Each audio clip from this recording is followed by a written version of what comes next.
ശരിക്കും നമ്മള് എവറസ്റ്റിന് ഇറങ്ങിയിട്ടുണ്ടോ അതോ എവറസ്റ്റ് തന്നെയാണ് അവിടെ തന്നെ നിന്നാ മതിയായിരുന്നു ഇപ്പൊ വിചാരിക്കുന്നത്. ഭയങ്കര ഡേഞ്ചറസ് ആയിരുന്നു. കാരണം ഞങ്ങൾ വരുന്ന വഴിയിലൊക്കെ കുറെ ഡെഡ് ബോഡീസ് ഉണ്ട്. പ്രാവശ്യം മരിച്ച ആൾക്കാര്, ലൈക്ക് 2 ദിവസം മുന്നേ മരിച്ച ആൾക്കാർ അവിടെ ഇങ്ങനെ തൂങ്ങിക്കിടക്കുന്നുണ്ട്. ഞാനൊക്കെ ആണെങ്കിൽ എന്റെ എല്ലാ ഡ്രസ്സസ് ഒക്കെ പെട്ടിയിലാക്കി വെച്ച് ഞാൻ മരിച്ചു പോയാലും ഈ പെട്ടി എടുത്ത് കളഞ്ഞാൽ മതിയല്ലോ. കാരണം ഇത് പോകുമ്പോൾ തന്നെ നമ്മൾ ആ കമ്പനി നമുക്കൊരു പേപ്പർ അയച്ചു തരും, ഡെഡ് ബോഡി എന്ത് ചെയ്യണം എന്നുള്ള ഫോം. അപ്പൊ അത് നമ്മള് അതൊക്കെ സൈൻ ചെയ്യുമ്പോഴാണ് നമുക്ക് ഇത് ശരിക്കും ഹിറ്റ് ചെയ്യുന്നത്. കാഠ്മണ്ഡുന്ന് നമ്മൾ ലുക്ല വരെ പ്ലെയിനിൽ പോയി. Lukla to Phakding to Namche to Dingboche, Lobuche. Camp 3 ചെരിഞ്ഞിട്ടുള്ളത്. ഇങ്ങനെ ഒരു മല ചെരിഞ്ഞിട്ടാണ് ടെന്റ്സ് ഒക്കെ ഉള്ളത്. റെസ്റ്റ് ചെയ്യാൻ ഒരു സ്ഥലവും ഇല്ല. ഗൈഡ്സിന്റെ അടുത്തൊക്കെ ചോദിച്ചു what is the most hardest thing. അപ്പൊ എല്ലാരും പറയുന്നത് ലോട്ട്സെ വാൾ ആണ്. വി റീച്ച്ഡ് ക്യാമ്പ്, ഈ ലോട്ട്സെ വാളൊക്കെ കഴിഞ്ഞ് നമ്മൾ ക്യാമ്പ് 3 എത്തി. അപ്പൊ ഞാൻ എന്റെ ഗൈഡിന്റെ അടുത്ത് ചോദിച്ചു so Lhotse wall is over, so ഇനിയിപ്പോ എല്ലാം ഭയങ്കര ഈസി ആയിരിക്കില്ല. അപ്പൊ അയാൾ പറഞ്ഞു no, now everything is like the Lhotse wall. ഒരു ഭാഗത്ത് വീണ നേപ്പാൾ, ഒരു ഭാഗത്ത് വീണ ചൈന. പക്ഷെ പ്രശ്നം അവിടെ ഒരു ബോഡി ഇങ്ങനെ കിടക്കുന്നുണ്ട്. അയാളുടെ തലന്റെ തൊട്ട് സൈഡിൽ ചവിട്ടിയിട്ടാണ് നമ്മൾ ഇത് ക്രോസ് ചെയ്യേണ്ടത്. പിന്നെ തിരിച്ചിറങ്ങുമ്പോഴാണ് ശരിക്കും പറഞ്ഞാൽ അതിന്റെ ഒരു അബദ്ധം മനസ്സിലായത്. ബിക്കോസ് എനിക്ക് കണ്ണ് കാണുന്നത് കുറവായി തുടങ്ങി. നോർമലി ക്യാമ്പ് 4 ആരും ഉറങ്ങാൻ സമ്മതിക്കാറില്ല. ബിക്കോസ് അധികം ആൾക്കാർ ഉറങ്ങിക്കഴിഞ്ഞാല് ചിലപ്പോൾ എഴുന്നേറ്റ് വരില്ല, മരിച്ചു പോകും. ഇവിടെ സമ്മിറ്റിലെത്തിയിട്ട് അരമണിക്കൂറോളം ഇത് ട്രാക്കർ മൂവ് ചെയ്യണില്ല. ഇത് 30 മിനിറ്റ് അവിടെ ഇത് സാധാരണയാണ്. ഞാൻ പറയല്ലേ, ഇത് സാധാരണയല്ല. സോഫ്റ്റ് അല്ല. ആ പോർഷൻ ചിലപ്പോ ഒന്ന് കരിഞ്ഞ് വീണ് പോകും അവിടെ. പക്ഷെ അത് അവിടെ എന്തായാലും ഞാൻ ഫുൾ ഒരു പീസിലിങ് എത്തിയല്ലോ. അപ്പൊ ഈ ഒരു ചെറിയ പീസ് പോകുന്നതിൽ പ്രശ്നമില്ല എന്ന് വിചാരിക്കുന്നു.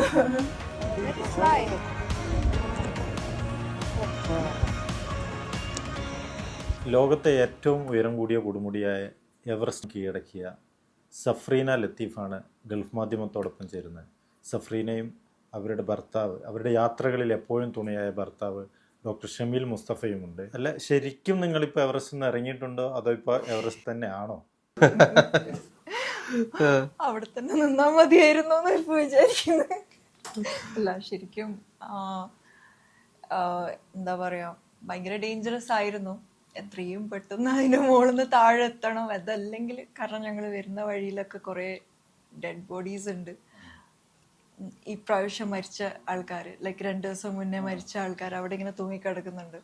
അപ്പൊ നമ്മൾ വിചാരിക്കും എത്രയും പെട്ടെന്ന് താഴെ ഇറങ്ങണം. Because we don't want to be the next dead body on the line, you know. ഒറ്റ പീസിൽ ഫുള്ളിങ് താഴെത്തിയത് ഭാഗ്യം, അത്രേ പറയാനുള്ളൂ. ഈ മോട്ടിവേഷൻ എന്നതിനപ്പുറത്തേക്ക് ഇത്തരം കുറെ സംഭവങ്ങൾ കേട്ടു അറിഞ്ഞൊക്കെ ഉണ്ടാവില്ല. അത്തരം കാര്യങ്ങൾ അങ്ങനെ ഹോൾഡ് ചെയ്തത് ബേസ് ക്യാമ്പിലെത്തി, നമ്മൾ ഇറങ്ങി പുറപ്പെട്ട് ബേസ് ക്യാമ്പിലെത്തി, പിന്നെ ക്യാമ്പ് 2 പോകുന്നു. അപ്പം അങ്ങനെ എന്തെങ്കിലും ചിന്തകളോ അങ്ങനെയൊക്കെ ഉണ്ടായിരുന്നോ? ടെൻഷനായിട്ട് മനസ്സ് കൂടിയോ? ശരിക്കും പറഞ്ഞാൽ ഞാൻ ഇവിടുന്ന് പോകുമ്പോൾ തന്നെ നമ്മള് കംപ്ലീറ്റ് എനിക്ക് ചിലപ്പോൾ തിരിച്ചു വരൂല എന്നുള്ള ഒരു ഇതിൽ തന്നെയാണ് പോകുന്നത്. എനിക്ക് തോന്നുന്നു എവറസ്റ്റിന് പോകുന്ന എല്ലാവരും അങ്ങനെ, അവര് വില്ലൊക്കെ എഴുതി വെച്ചിട്ടാണ് പോകുന്നത്. ഞാനൊക്കെ ആണെങ്കിൽ എൻ്റെ എല്ലാ ഡ്രസ്സസ് ഒക്കെ പെട്ടിയിലാക്കി വെച്ച് ഞാൻ മരിച്ചു പോയാലും ഈ പെട്ടി എടുത്ത് കളഞ്ഞാൽ മതിയല്ലോ എന്നുള്ള ആ ഒരു രീതിയിൽ തന്നെ ഞാൻ പോയത്. പക്ഷെ അവിടെ എത്തുമ്പോൾ നമുക്ക് നമ്മളെ ബേസിക് സർവൈവൽ സ്കിൽസ് ഒക്കെ പുറത്തു വരും. എങ്ങനെയെങ്കിലും ജീവിച്ചേ പറ്റുള്ളൂ. നമ്മൾ ആ എയിം അച്ചീവ് ചെയ്ത് ജീവനോടെ തിരിച്ച് പോകണം എന്നുള്ള ഒരു ഫീലിംഗ് ആണ് അവിടെ എത്തിയാല്. എല്ലാ ദിവസവും ഭയങ്കര ഡേഞ്ചർ ആണ്. ലൈക്ക് എവറി ഡേ നമ്മൾ ഐസിലൂടെ നടക്കുമ്പോൾ എപ്പം വേണമെങ്കിലും നമ്മള്, കാരണം നമ്മൾ ഹെവി ബൂട്ട്സ്, 1.5 കിലോന്റെ ബൂട്ട്സ് ആണ് ഓരോ കാലിലുള്ളത്. അതിന്റെ അടിയിൽ ഒരു 1/2 കിലോന്റെ ക്രാംബോൺസ് ഉണ്ട് ഓരോ കാലിന്റെ അടിയിലും. പിന്നെ ഹെവി സൂട്ട്. ഭയങ്കര അൺകംഫർട്ടബിൾ ആയിട്ടാണ് നമ്മൾ ആ ക്ലൈംബ് ഫുൾ ചെയ്യുന്നത്. ഒന്നും കംഫർട്ട് അല്ല. സോ എങ്ങനെയൊക്കെയോ we try to be safe. അതന്നെ. ഞാൻ കാഠ്മണ്ഡു പോയായിരുന്നു. ഒരു 2 ദിവസം നമ്മൾ അവിടെ ഉണ്ടായിരുന്നു ഒന്നിച്ചിട്ട്. കാരണം എന്ന് വെച്ചാൽ ഇത് ഇനി ചിലപ്പം കാണാൻ പറ്റില്ല എന്നുള്ളൊരു ഫീലിംഗ് നമുക്ക് എപ്പോഴും ഉണ്ട്. കാരണം ഇത് പോകുമ്പോൾ തന്നെ നമ്മൾ ആ കമ്പനി നമുക്കൊരു ഒരു പേപ്പർ അയച്ചു തരും, ഫോം അയച്ചു. നമ്മുടെ ഡെഡ് ബോഡി എന്ത് ചെയ്യണം എന്നുള്ള ഫോം. അപ്പോൾ അത് നമ്മൾ അതൊക്കെ സൈൻ ചെയ്യുമ്പോഴാണ് നമുക്കിത് ശരിക്കും ഹിറ്റ് ചെയ്യുന്നത്. ഇതിനി ചിലപ്പോൾ നമ്മൾ കാണത്തില്ല എന്നുള്ളത്. കാരണം അവർ ചോദിക്കും ഇത് അവിടെ റെസ്പെക്ട്ഫുള്ളി അവിടെ തന്നെ വെച്ചാൽ മതിയോ, അല്ല നമ്മൾ ഇത്ര കാശ് കൊടുത്ത് അത് തിരിച്ച് നേപ്പാളിൽ കൊണ്ടുവന്ന് ക്രിമേറ്റ് ചെയ്യണോ, അല്ല അതിനേക്കാളും കാശ് കൊടുത്ത് നമ്മൾ തിരിച്ച് നമ്മുടെ സ്വന്തം രാജ്യത്തേക്ക് ബോഡി കൊണ്ടുവരണോ. അപ്പോൾ ഇതൊക്കെ നമ്മൾ സൈൻ ചെയ്യുന്ന സമയത്ത് നമുക്കൊരു ഉള്ളുന്നൊരു എന്തായാലും ഒരു ആലോചന ഉണ്ടാവില്ല. This is something really, it's real. ഈ ഡേഞ്ചർ എല്ലാം ശരിക്കും റിയൽ ആണ് എന്നുള്ളൊരു, കാരണം അതുവരെ നമുക്കത് വെറും ഒരു വാർത്തയാണ്. പക്ഷെ ഇതൊക്കെ സൈൻ ചെയ്യുമ്പോഴാണ് നമുക്കിത് ഇത് ചിലപ്പോൾ ശരിക്കും സംഭവിക്കാം എന്നുള്ളൊരു കാര്യമായിട്ട് നമുക്ക് ഫീൽ ചെയ്യുന്നത് ആ ഒരു മൊമെന്റാണ്. അപ്പോൾ ഈ രണ്ടുപേരും ആ സമയത്ത് മരണപ്പെട്ടു എന്ന് പറഞ്ഞു, അത് നിങ്ങൾ അവിടുന്ന് അറിയൂ? ആ, ഞങ്ങൾ കണ്ട ആൾക്കാരൊക്കെ തന്നെയാണ് മരിച്ചത്. ആള് എക്സോഷൻ കൊണ്ട് മരിച്ചതാണ്. നമ്മൾ പോകുന്ന വഴിക്ക് അവരുടെ ബോഡി ഇങ്ങനെ കിടക്കുന്നുണ്ടാവും. നമ്മൾ അവരെയും ക്രോസ് ചെയ്തിട്ടാ പോവാന്. ഒന്നും ചെയ്യില്ല, ബോഡി അവിടെ തന്നെ വെക്കും. അല്ല, അവരുടെ ഫാമിലി തിരിച്ചു ഇതാക്കുവാണെങ്കിൽ ഇത് ഭയങ്കര എക്സ്പെൻസീവ് ആണ്. ലൈക്ക് നേപ്പാളിൽ തന്നെ ക്രിമേറ്റ് ചെയ്യണമെങ്കിൽ $25,000, നമ്മളെ നാട്ടിൽ കൊണ്ടുവരണമെങ്കിൽ $50,000. അപ്പം it's A huge commitment for the family. അറിയില്ല, കാരണം ഇപ്പൊ ഒരു ബോഡി റിട്രീവ് ചെയ്യാൻ പോവുക എന്ന് പറയുന്നത് തന്നെ ഒരു എക്സ്പെഡിഷൻ ആണ്. വേറൊരു എക്സ്പെഡിഷന്റെ പ്രൈസ് ആണ് അത് തന്നെ ആവും ഏകദേശം അതിന് വേണ്ടിയിട്ട്. അപ്പൊ അതുകൊണ്ടാണ് അവർ ഈ ക്വസ്റ്റ്യൻസ് നമ്മളടുത്ത് പോകുന്നതിന് തൊട്ട് മുന്നേ ഈ കാര്യങ്ങൾ സൈൻ ചെയ്യാൻ വേണ്ടി പറയുന്നത്. എവറസ്റ്റിലേക്കുള്ള ഒരുക്കങ്ങളൊക്കെ എങ്ങനെയായിരുന്നു? ഇതിന്റെ തയ്യാറെടുപ്പും മറ്റു എന്ന് വെച്ചാല് ഈ ഷെർപ്പ ഉണ്ടാവും, പിന്നെ അതേപോലെ ഒരു കമ്പനി ഉണ്ടാവും, അതൊക്കെ എങ്ങനെ ചൂസ് ചെയ്തു? നമ്മൾ ആക്ച്വലി സേഫ്റ്റി നോക്കിയിട്ടാണ് നമ്മൾ കമ്പനി ചൂസ് ചെയ്തത്. നമ്മൾ ഒരുപാട് ക്ലയൻസ് ഉള്ള കമ്പനീസ് അവോയ്ഡ് ചെയ്തിട്ട് കുറച്ചും കൂടെ പേഴ്സണലൈസ്ഡ് ആയിട്ടുള്ള കമ്പനിയാണ് നോക്കിയത്. എലീറ്റ് എക്സ്പെർട്ട് എന്ന് പറഞ്ഞിട്ട് നേപ്പാളിലെ ഒരു ഭയങ്കര ഫേമസ് ആയിട്ടുള്ള നിർമ്മൽ പൂർജ എന്ന് പറഞ്ഞിട്ടുള്ള ഒരു ലെജൻഡറി ക്ലൈംബറാണ്. അയാളുടെ കമ്പനിയാണ് എലീറ്റ് എക്സ്പെർട്ട്. അപ്പോൾ നമ്മൾ ആകെ അത് തന്നെ സെയിം കമ്പനി. അപ്പോൾ അവരുടെ കൂടെയാണ് ഞങ്ങൾ പോയത്. ആകെ 10 ക്ലയൻസേ ഉണ്ടായിരുന്നുള്ളൂ അയാൾക്ക്. ആൻഡ് അത് കാരണം തന്നെ എല്ലാ ലീഡേഴ്സ് ലൈക്ക് എക്സ്പെർട്ട് ലീഡേഴ്സിനും നമ്മളെ പേരുകൊണ്ട് അറിയാം, നമ്മളുടെ വീക്ക്നെസ് അറിയാം, സ്ട്രെങ്ത് അറിയാം.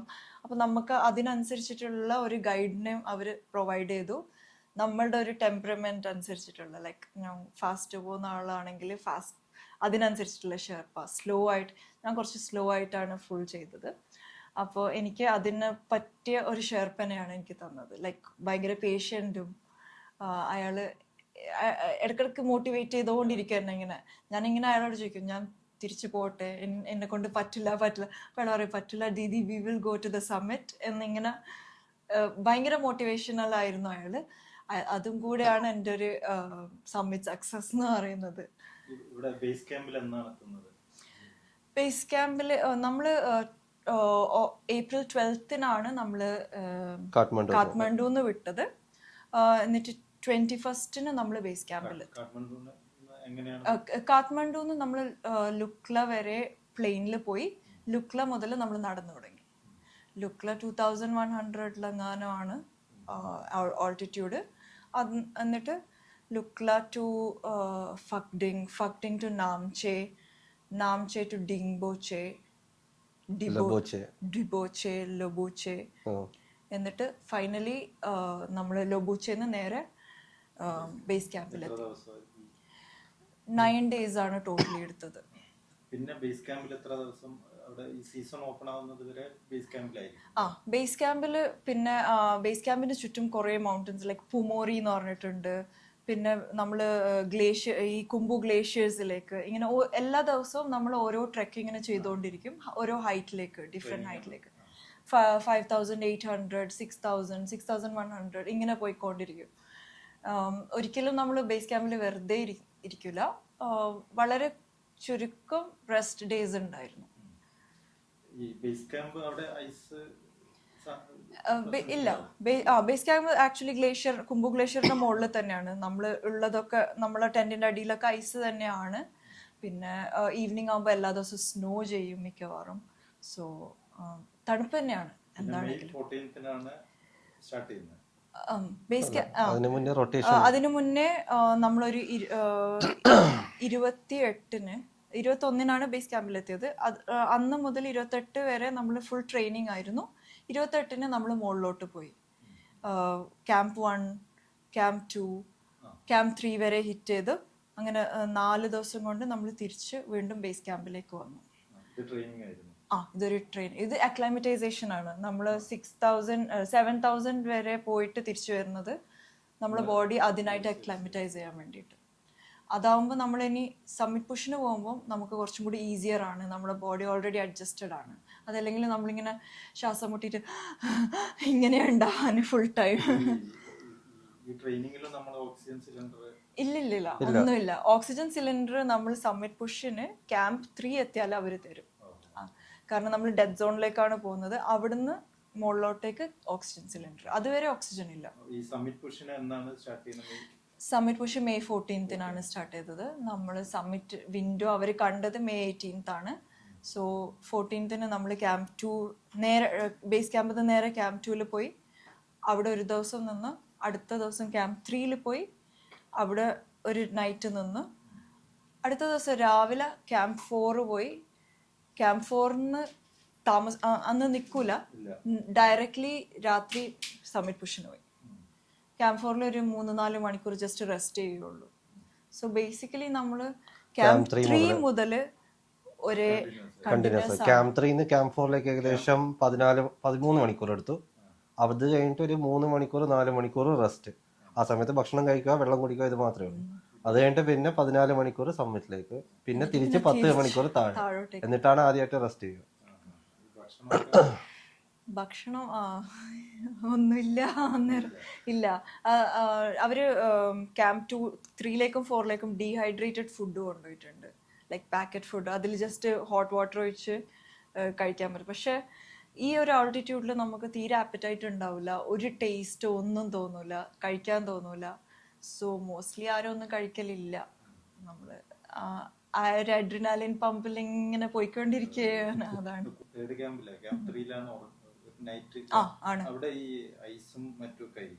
ക്യാമ്പ് 3 ചെരിഞ്ഞിട്ടുള്ളത്. ഇതിങ്ങനെ ഒരു മല ചെരിഞ്ഞിട്ടാണ് ടെന്റ്സ് ഒക്കെ ഉള്ളത്. ക്യാമ്പ് 3 കാണുന്ന ഒരു ഫോട്ടോയില് അപ്പം മനസ്സിലാവും. ക്യാമ്പ് 3 എത്തണമെങ്കിൽ തന്നെ ഒരേ ഇങ്ങനെ 80 ഡിഗ്രി സ്റ്റീപ്പായിട്ടുള്ള ലോട്ട്സെ ഫേസ് എന്ന് പറയുന്ന ഒരു ഐസി വാളാണ്. ആ വാൾ ഇങ്ങനെ ഇത് വെച്ച് ജൂമർ വെച്ചിട്ട് കയറി, അസെൻഡർ വെച്ച് കയറി കയറി പോകണം. റെസ്റ്റ് ചെയ്യാൻ ഒരു സ്ഥലവും ഇല്ല ക്യാമ്പ് 3 എത്തുന്നത് വരെ. കാല് ഫുൾ ടൈം ഇങ്ങനെ ചിരിച്ചു വെച്ചെടുത്തുള്ളത്.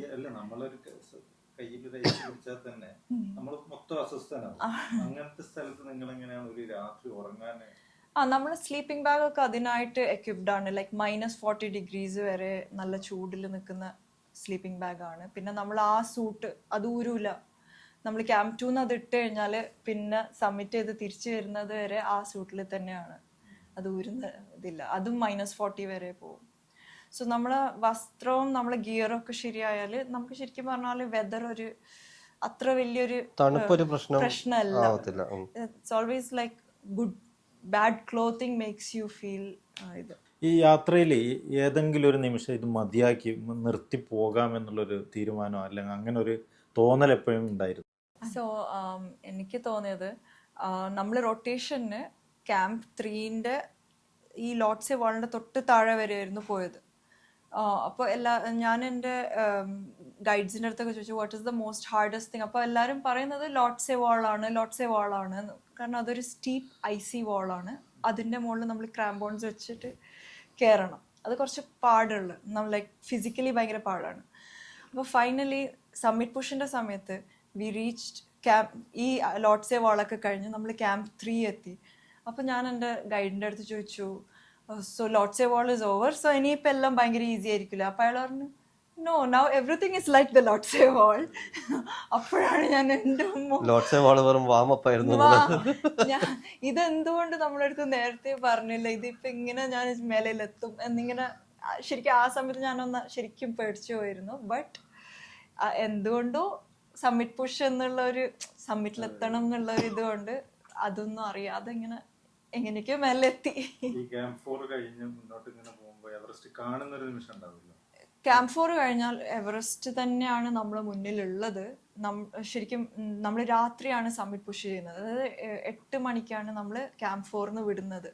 അപ്പോൾ എല്ലാവരും ലൈറ്റ് ഹെഡ് ലാമ്പ്സ് ഇട്ടിട്ടുണ്ടാവും. ശരിക്കും പറഞ്ഞാൽ നമുക്ക് താഴെ മുതൽ അങ്ങ് ആകാശം വരെ ആൾക്കാർ ഇങ്ങനെ ലൈറ്റ് ഇട്ടിട്ട് കാണാം.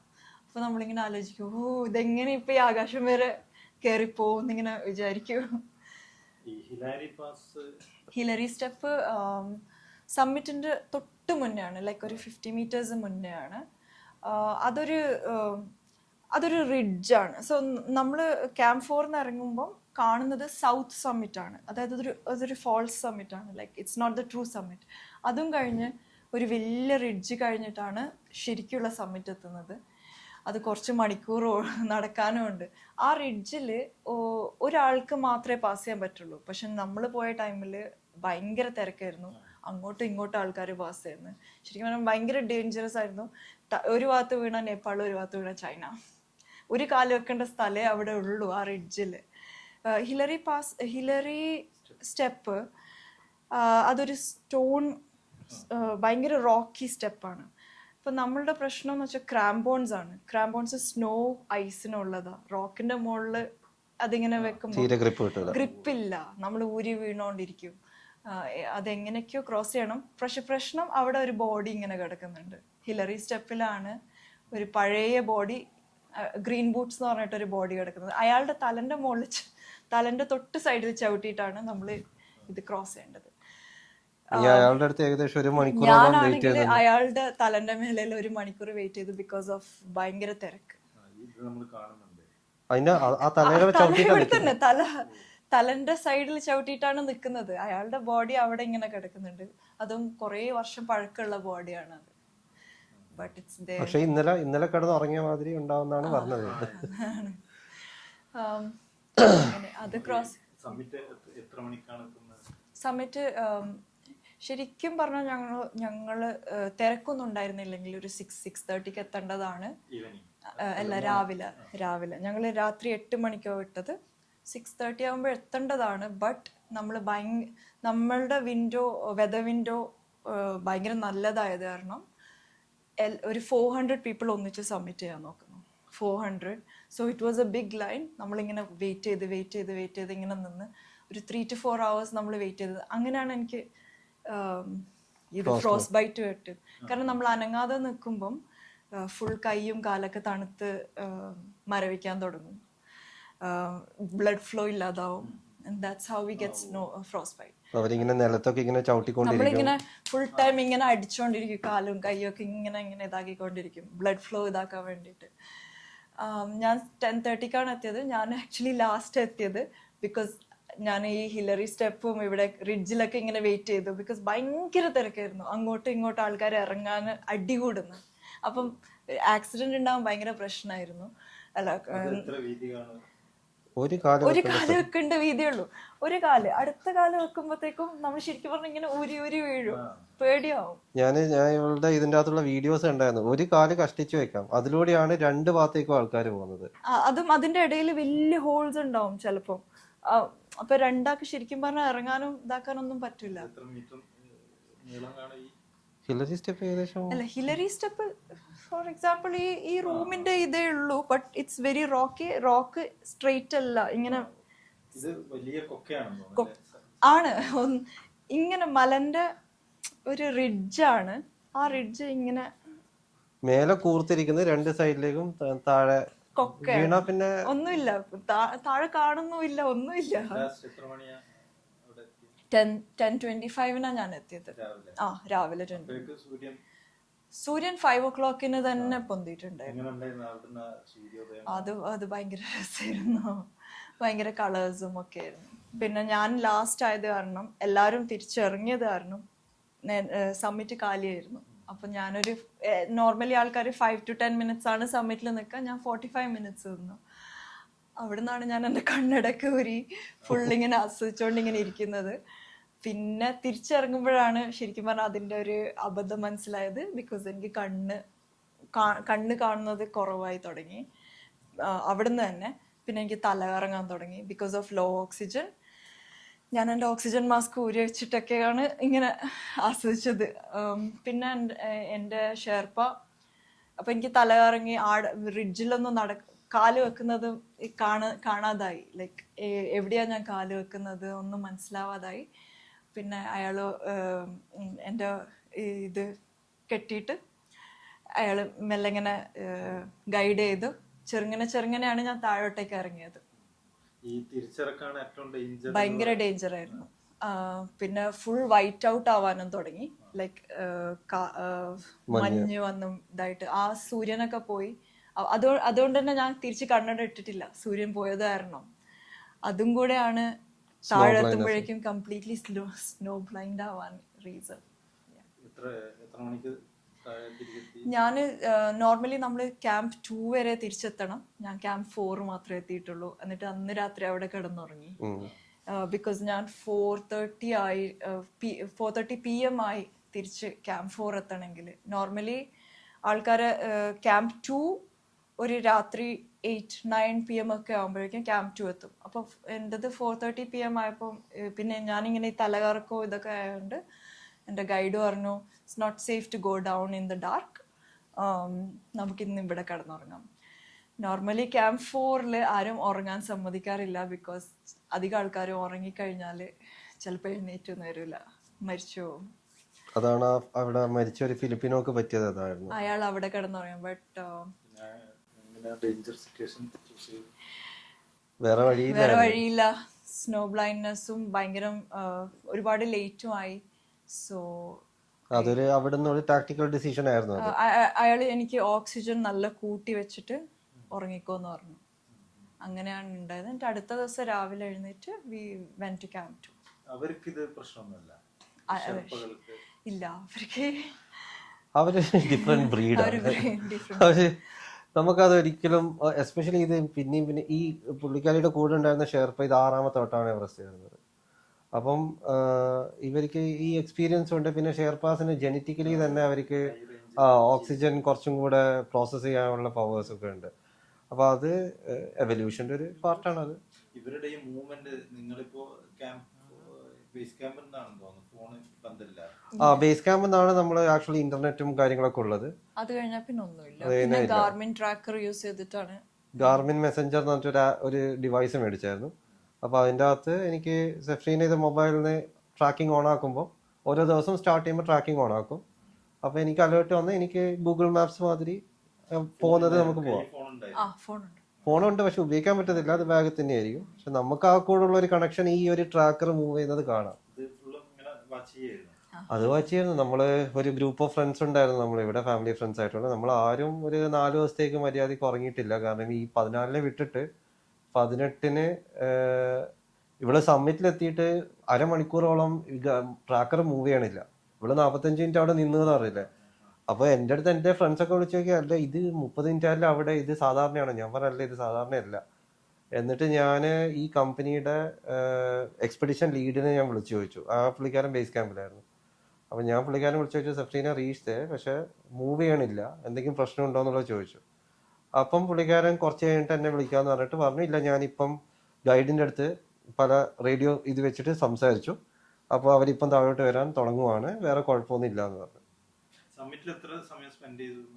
45 minutes. It's not normal. അവിടെ ഭയങ്കര തിരക്കായിരിക്കും. 5 to 10 minutes മാക്സിമം ആൾക്കാർ. കുറച്ച് സ്പേസേ ഉള്ളൂ. ഈ റൂമിന്റെ അത്ര സ്പേസേ ഉള്ളൂ. പക്ഷെ ഈ ടേബിളിന്റെ അത്ര വീതി ഇല്ല മുകളില്. നമുക്ക് 2 കാല് വെച്ച് നിക്കാം, അത്രേ ഉള്ളൂ. തന്നെ അടുത്ത ആള്. അപ്പം നോർമലി സമ്മിറ്റിൽ ഭയങ്കര തിരക്കാണ്. നമ്മൾ കേരളത്തിൽ നിന്ന് വരുന്ന ഒരാളാണ്. ഇപ്പം കേരളത്തിൽ തീർത്തും ഈ കടലും അതേപോലെ തീരമേഖലയൊക്കെ ആയിട്ടുള്ള ഒരു ടെറൈനിൽ വന്നിട്ട് എവറസ്റ്റിനെ പോലെയുള്ള ഒരു വലിയൊരു ഉയരങ്ങളിലേക്ക് പോകാണ്ടായ ഒരു പ്രചോദനം എന്തായിരുന്നു? എനിക്ക് പണ്ടേ ഔട്ട്ഡോർസും അഡ്വഞ്ചേഴ്സും ഭയങ്കര ഇഷ്ടമാണ്. പിന്നെ കല്യാണം കഴിഞ്ഞപ്പോഴും ഞാൻ പറഞ്ഞിട്ടുണ്ടായിരുന്നു, ഹണിമൂണിന് നമുക്ക് അങ്ങനത്തെ ഒരു ഇത് പോവാം. പക്ഷെ അത് നടന്നിട്ടില്ല.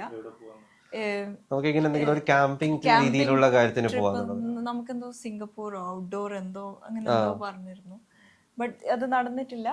പിന്നെ മോളുണ്ടായി, പഠിത്തം, അങ്ങനെ ജോലി എല്ലാം ആയിട്ട് കുറേ ബിസിയായി. പിന്നെ കോവിഡ് ഹിറ്റ് ചെയ്തപ്പോഴാണ് ശരിക്കും പറഞ്ഞാൽ ഈ പെട്ടെന്ന് ഒന്നും ചെയ്യാനില്ലാത്ത പോലെ ആയത്. പുറത്തിറങ്ങാൻ പറ്റില്ല, ജോലി ചെയ്യാൻ പറ്റില്ല, ഒന്നും പറ്റില്ല.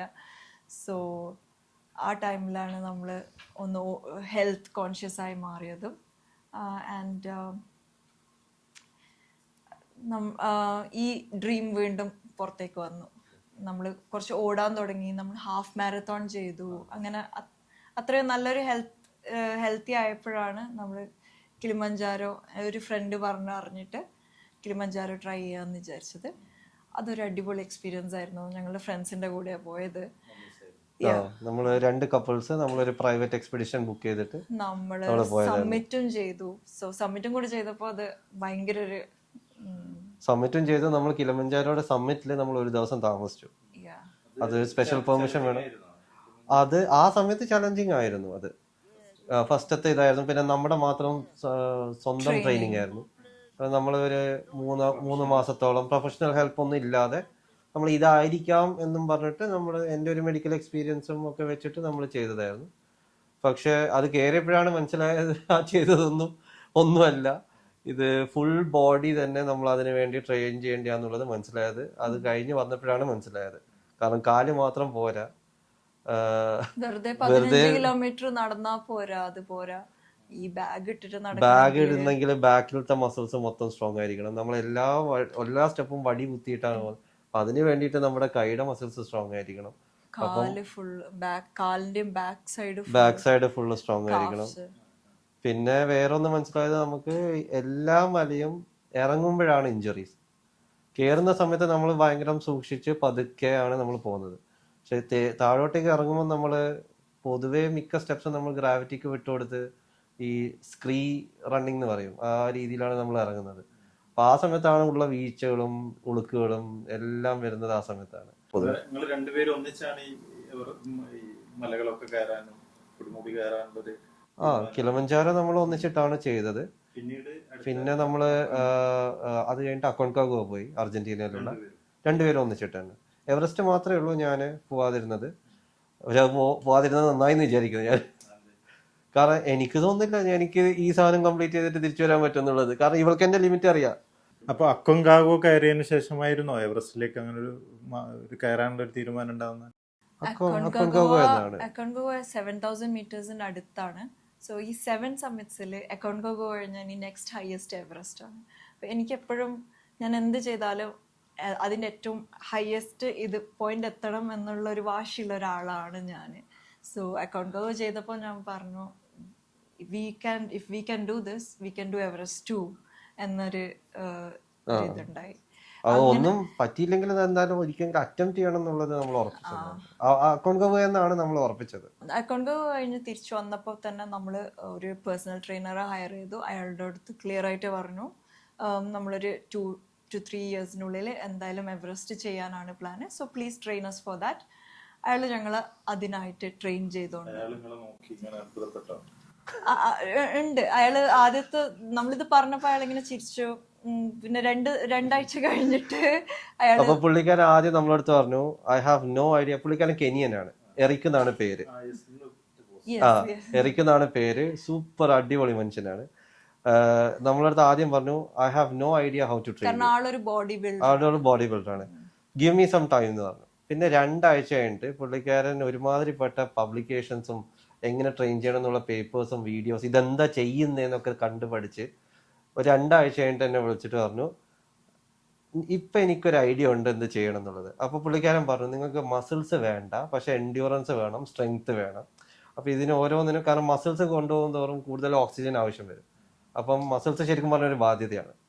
അപ്പം ഉള്ള മസിൽസ് സ്ട്രോങ് ആയിരിക്കണം. മസിലല്ല കാര്യം, ഉള്ള മസിൽസ് സ്ട്രോങ് ആയിരിക്കണം. ആ മസിൽസിന് കുറേ നേരം ചെയ്യാനും പറ്റണം. അല്ലാതെ ബോഡി ബിൽഡിങ്ങിൻ്റെ അകത്ത് സൈസാണ്. സൈസ് ശരിക്കും പറഞ്ഞാൽ മൗണ്ടൻസിന്റെ മേലെ സൈസ് എക്സ്പെൻസീവ് ആണ്, ഓക്സിജൻ വൈസ് എക്സ്പെൻസീവ് ആണ്. അങ്ങനെ ഇപ്പം നമ്മുടെ മോളും നമ്മുടെ കൂടെ പുള്ളിക്കാരൻ്റെ അടിയിൽ ട്രെയിൻ ചെയ്യുന്നുണ്ട്. മോൾക്കും ഇപ്പം കിളിമഞ്ചാരോ ചെയ്യണമെന്ന് അവൾ ഇങ്ങോട്ടേക്ക് പറഞ്ഞതാണ്. നിങ്ങൾ ഇത്രയും ഇത് പോയില്ലേ, എനിക്കും ചെയ്യണം. സാധാരണ ആള് നിങ്ങൾ എവിടെയാ പോകുന്നത്, നമ്മൾ ഇന്ന സ്ഥലത്ത് പോകുന്നു, നടക്കാനുണ്ടോ? ആ നടക്കാനുണ്ട്, എന്നാ ഞാൻ വരുന്നില്ല. ആ ഒരു രീതിയിലാണ് മോള് പൊതുവെ. ഇതിപ്പോ ഈ സീസണിൽ തന്നെ ചെയ്യാന്നുള്ള നേരത്തെ തീരുമാനിച്ചിരുന്നു, അതിനനുസരിച്ചുള്ള പ്ലാനിങ് എല്ലാ വർഷവും ഈ ഒരു ഒരു ഒരു സീസണേ ഉള്ളൂ. അപ്പം ഈ വർഷം ഇതും കൂടെ മിസ്സാക്കിയ പിന്നെ ഇതെന്താണ് ഫൈനലായിട്ട് സെറ്റ് ചെയ്യുന്നത്? ജനുവരിയില്. ഈ വർഷം ജനുവരിയിലാണ് നമ്മൾ പേയ്മെന്റ് ഒക്കെ ചെയ്യുന്നതും ഇതൊക്കെ ആക്കുന്നത്. കമ്പനീനെ ആദ്യമേ വിളിച്ചൊന്ന് കമ്പനീനെ നമ്മൾ കഴിഞ്ഞ വർഷം കോണ്ടാക്ട് ചെയ്തതായിരുന്നു, കഴിഞ്ഞ വർഷം പോകാൻ വേണ്ടിയിട്ട്.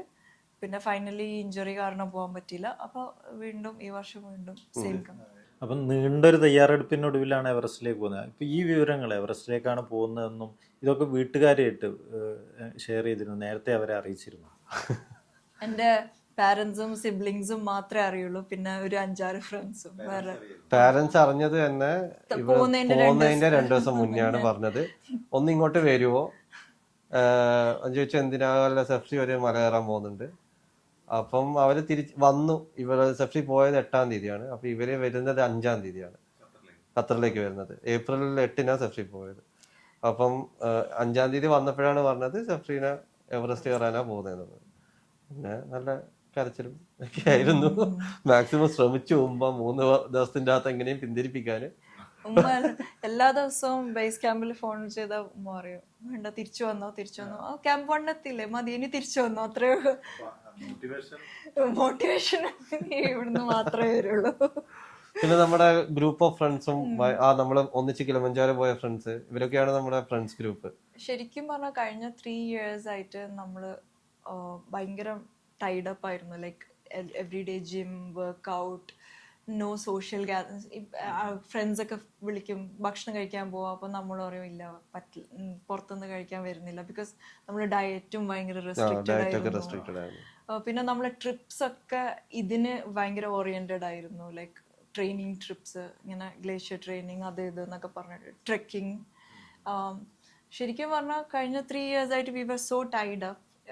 ഈ ഒരൊറ്റ ലക്ഷ്യം വെച്ചിട്ടാണ് ബാക്കി ജീവിതത്തിലെ ബാക്കി എല്ലാ ആസ്പെക്റ്റും ഈ ഒരു ലക്ഷ്യം വെച്ചിട്ടാണ് നമ്മള് പ്ലാൻ ചെയ്യുന്നത്. ഞാൻ തന്നെ വർക്കിന് റീജോയിൻ ചെയ്യാതിരുന്നത് തന്നെ എവറസ്റ്റ് കഴിയട്ടെ എന്നിട്ട് ചെയ്യാമെന്ന് വിചാരിച്ചു. So it was a lot of effort ശരിക്കും പറഞ്ഞു. അപ്പൊ ഈ പോകുന്ന ഒരാള് മനസ്സിലാക്കേണ്ട, ഈ പോകുമ്പോ ഉള്ള ഈ 42 ദിവസം മാത്രമല്ല, അതിന് മുന്നേ ഒരു 3-4 വർഷം കൂടി ഇതിന് വേണ്ടിയിട്ട് മാത്രമായിട്ട് നമ്മൾ സ്പെൻഡ് ചെയ്യേണ്ടി വരും. ഈ ശരിക്കും നിങ്ങളിൽ എവറസ്റ്റ് എന്ന് പറയുന്ന വലിയൊരു ഹിമാലയൻ ടാസ്ക്, അതിൽ നിങ്ങളിൽ ആരാണ് അത് ആദ്യം സജസ്റ്റ് ചെയ്യുന്നത്? ഇങ്ങനെയുള്ള വൈൽഡ് ആയിട്ടുള്ള സാധനങ്ങളൊക്കെ കണ്ടുപിടിക്കുന്നത് സെപ്പറേറ്റ് ഞാൻ കൂടെ പോകുന്നു മാത്രമേ ഉള്ളൂ.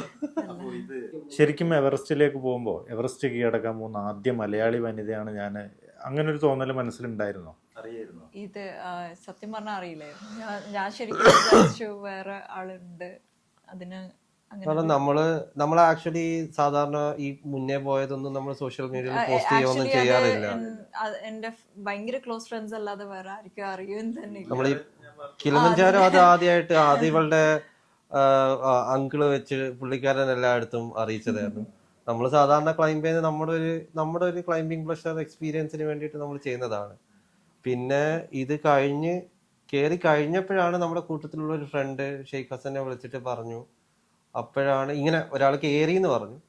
അപ്പോഴാണ് നമ്മൾ അറിയുന്നത് ഇവളാണ് കേരളത്തിലെ ആദ്യത്തെ വനിത എന്നുള്ളത്. പിന്നെ ബേസ് ക്യാമ്പിലെത്തി റൊട്ടേഷന്റെ ടൈമിൽ ആക്ച്വലി നമ്മൾ അറിഞ്ഞത് വേറെയും 3 മലയാളി സ്ത്രീകളുണ്ട്. പിന്നെ ഉണ്ട് അറിഞ്ഞിട്ടുണ്ടായിരുന്നില്ല. ലൈക്ക് അവിടുന്ന് ബേസ് ക്യാമ്പിൽ നിന്ന് ഞാൻ ഇങ്ങനെ വെറുതെ ഫീഡിൽ ഇങ്ങനെ ന്യൂസ് ഇങ്ങനെ വരുമ്പോ കണ്ടതാണ്.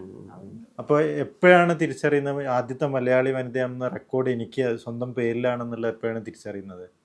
അത് തിരിച്ച് സഫീനെ മനസ്സിലാക്കുന്നത് 2 ദിവസം മുന്നെയാണ്. ആക്ച്വലി നമ്മള് കയറി സബ്മിറ്റ് ചെയ്തെന്ന് ഉറപ്പിച്ച് സേഫ് ആണെന്ന് ഉറപ്പിച്ച് കഴിഞ്ഞപ്പോഴാണ് നമ്മള് പുറത്ത് വിട്ടത് ഇങ്ങനെ സഫീന കയറിയിട്ടുണ്ട് എന്നുള്ളത്. പിന്നെ എങ്ങനെയോ നമ്മള് ഷെയ്ഖ് ഹസനെ എല്ലാം കോണ്ടാക്ട് ഒക്കെ ചെയ്തപ്പോഴാണ് ഇങ്ങനെ ഫസ്റ്റത്തെയാണെന്ന് അറിഞ്ഞത്. പിന്നെ നമ്മൾ ഓക്കെ അത് കൺഫേം ചെയ്യാൻ വേണ്ടിയിട്ട് കുറച്ച് സമയം എടുത്തു. മീൻസ് ഇങ്ങനെ വേറെ ആരെയും കയറിയിട്ടുണ്ടോ മുന്നേ, കാരണം എവറസ്റ്റ് കയറിയിട്ടുള്ള ഇന്ത്യൻസിന്റെ ഒക്കെ ലിസ്റ്റ് ഒഫീഷ്യലി അവൈലബിൾ ആണ്.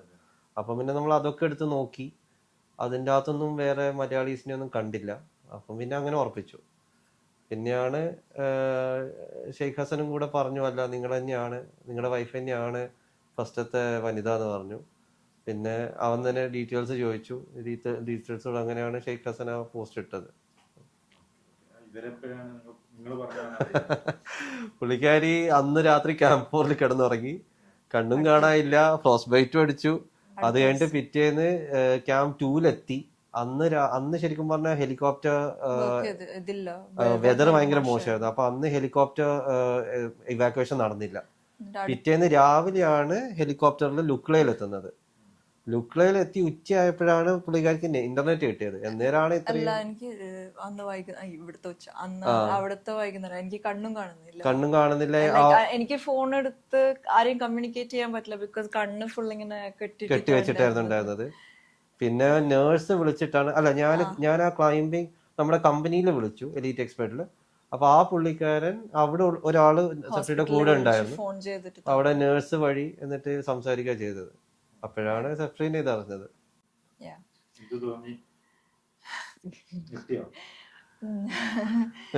അതിന്റെ കൂടെ പറഞ്ഞു എനിക്കിനി കൊറേ ഇന്റർവ്യൂസ് ഉണ്ട് എന്നൊക്കെ പറഞ്ഞു. അപ്പൊ ഞാൻ പറഞ്ഞു പ്ലീസ് ഞാൻ വരുന്നില്ലേ. അതാണ് ഒരാള് ഭയങ്കര ക്യാമറ ഷൈ ആയിട്ടുള്ള ഒരാളാണ്.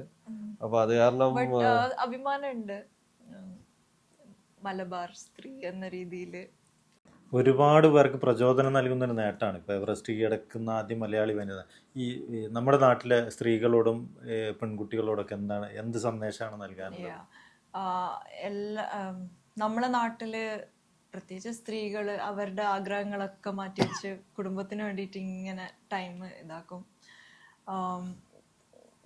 എനിക്ക് പോകാൻ ഭയങ്കര ബുദ്ധിമുട്ടായിരുന്നു. ലൈക്ക് എനിക്ക് മോളെ ഇട്ടിട്ട് പോകണം, ഇതൊക്കെ എങ്ങനെ നടക്കും, വീടൊക്കെ എങ്ങനെ ഇതാക്കും, പൂച്ചകളുണ്ട്, മോളെ സ്കൂള് ഞാനാണ് എപ്പോഴും ഡ്രോപ്പ് ചെയ്യുന്നതും പിക്ക് ചെയ്യുന്നതും പഠിപ്പിക്കുന്നതൊക്കെ. സോ ഇതെല്ലാം എങ്ങനെ നടക്കും എന്ന് ഇങ്ങനെ ആലോചിച്ചിട്ടുണ്ടായിരുന്നു. ബട്ട് എനിക്കെൻ്റെ ഈ ലക്ഷ്യം എത്തണമെങ്കിൽ ഇതൊക്കെ ഇട്ടിട്ട് പോയേ പറ്റുള്ളൂ. ഇതൊക്കെ ഞാനില്ലെങ്കിലും എങ്ങനെയെങ്കിലും നടന്നോളൂ എന്ന് വിചാരിച്ചിട്ട് അത് അവിടെ ഇട്ടിട്ട് പോയേ പറ്റുള്ളൂ എന്നുള്ള ഒരു ഫീലിംഗ് എനിക്കുണ്ടായിരുന്നു. സോ നമ്മുടെ നാട്ടിലെ ആൾക്കാർ ഒന്ന് ഇങ്ങനെ ഇട്ട് പോകാൻ ഭയങ്കര വിസമ്മതിക്കുന്ന ആൾക്കാരാണ്. ആൾക്കാരെന്ത് പറയും, കുടുംബക്കാരെന്ത് പറയും, ഇതൊക്കെ നോക്കിയിട്ട്. പിന്നെ കാശ്, നമ്മളെ ആഗ്രഹത്തിന് വേണ്ടിയിട്ട് കാശ് ചെലവാക്കാൻ ഭയങ്കര മടിയുള്ള ആൾക്കാരാണ് നമ്മുടെ നാട്ടിലുള്ളത്. ഹോബീസിന് വേണ്ടിയിട്ട്, നമ്മുടെ സന്തോഷത്തിന് വേണ്ടിയിട്ട്. അല്ലാതെ ഇപ്പോൾ വീടും കാറും സ്ഥലം വാങ്ങലും ഇതിനൊക്കെ പ്രശ്നമില്ല. പക്ഷെ നമ്മൾ സന്തോഷത്തിന് വേണ്ടി ചെലവാക്കണമെങ്കിൽ ആൾക്കാർക്ക് ഭയങ്കര ബുദ്ധിമുട്ടാണ്. ഇതൊക്കെ മാറ്റണം എന്ന ഒരു അഭിപ്രായമുള്ള ആളാണ് ഞാൻ. ആൾക്കാരെന്ത് പറയും എന്നുള്ളത് നോക്കേണ്ട ആവശ്യമില്ല. നമ്മളെ സന്തോഷം മറ്റുള്ളവരെ ഉപദ്രവിക്കാൻ പാടില്ല. ഉപദ്രവം ഇല്ലാതെ നമ്മളെ സന്തോഷം നമ്മൾ എങ്ങനെയെങ്കിലൊക്കെ നേടിയെടുക്കണം എന്നാണ് എൻ്റെ ഒരു അഭിപ്രായം. ഈ പോസ്റ്റ് ബൈറ്റ് ഇതില് ഖത്തറിന്റെ ഒരു ഫഹദ് ഉണ്ടായിരുന്നു, നല്ലോണം ഉണ്ടായിരുന്നു. ഇതും ഇപ്പൊ മിക്കവാറും ഈ ഒരറ്റം പോവും. അത് വന്ന സമയത്ത് എല്ലാ വിരലിന്റെ അറ്റത്തും ഉണ്ടായിരുന്നു. ഇതൊക്കെ ഈ റെഡ് ഇരിക്കുന്ന സ്ഥലത്തൊക്കെ കറുത്തിരിക്കുകയായിരുന്നു. അത് കഴിഞ്ഞിട്ട് ഈ ബാൻഡ് പോലെ ശരിക്കൊരു കല്ല് പോലെ ഉള്ളത്. എനിക്ക് ഇവിടെ തൊടുമ്പോ എല്ലാം കല്ല് പോലെയാ തോന്നുന്നത്. സോഫ്റ്റ് അല്ല. എന്റെ ആ പോർഷൻ ചിലപ്പോ ഒന്ന് കരിഞ്ഞ് വീണു പോകും അവിടെ. പക്ഷെ അത് അവിടെ എന്തായാലും ഞാൻ ഫുൾ ഒരു പീസിലിങ് എത്തിയല്ലോ. അപ്പൊ ഈ ഒരു ചെറിയ പീസ് പോകുന്നതിൽ പ്രശ്നമില്ല എന്ന് വിചാരിക്കുന്നു.